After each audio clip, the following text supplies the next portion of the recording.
Commerce background के नहीं हैं और प्रिपरेशन करते हुए लगता है कि पता नहीं हम एएफएम कवर कर पाएंगे या नहीं, let's burst the myth today.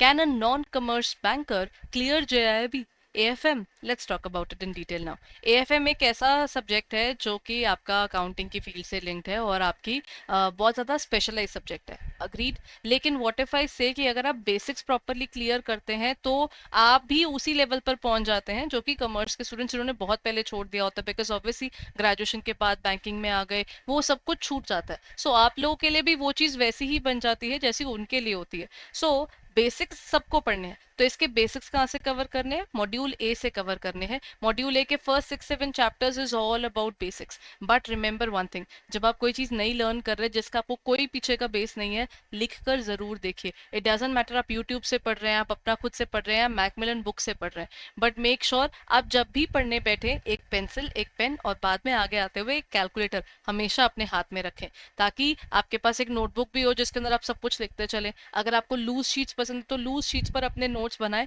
और बाद में उन्हें सीक्वेंस में सेट कर लें। ये छोटी छोटी चीजें आपको बाद में बहुत ज्यादा बेनिफिट करेंगी। So it is important when you are preparing for this examination, आप पहले बेसिक्स कवर करें, फिर आप मॉड्यूल बी पर जाएं। मॉड्यूल बी जो आपका मॉड्यूल ए के बेसिक्स से एक्सटेंडेड है। ये जेआईबी मैकमिलन बुक के अकॉर्डिंग बता रही हूँ बिकॉज उसमें सब कुछ गिवन है, बेसिक्स वाले पार्ट भी और एडवांस वाले भी। So once you done with module A and module B, you get a good idea about the accounting area कि इसके अंदर किस तरह से अकाउंटिंग वाला पूरा कंसेप्ट चलता है, कौन सी लिंकिंग है। फिर आप मॉड्यूल सी पर जाएंगे तो that is a lot of numerical part, जो कि जरूरी नहीं है कि वो हार्डकोर आपकी फाइनेंस से लिंक्ड हो जाता है, बट आपको ना एक बेस बन जाता है उससे, बिकॉज वो बैंकिंग के साथ में भी कनेक्टेड बहुत सी चीजें उसमें जुड़ती हैं।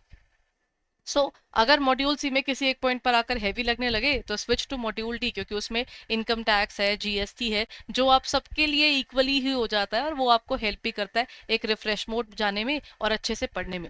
सो if I have to really conclude this entire thing, JAIIB is actually an exam जहां पर ना what matters is your mindset, not the fact कि आप कॉमर्स बैकग्राउंड से हैं या फिर नॉन कॉमर्स से।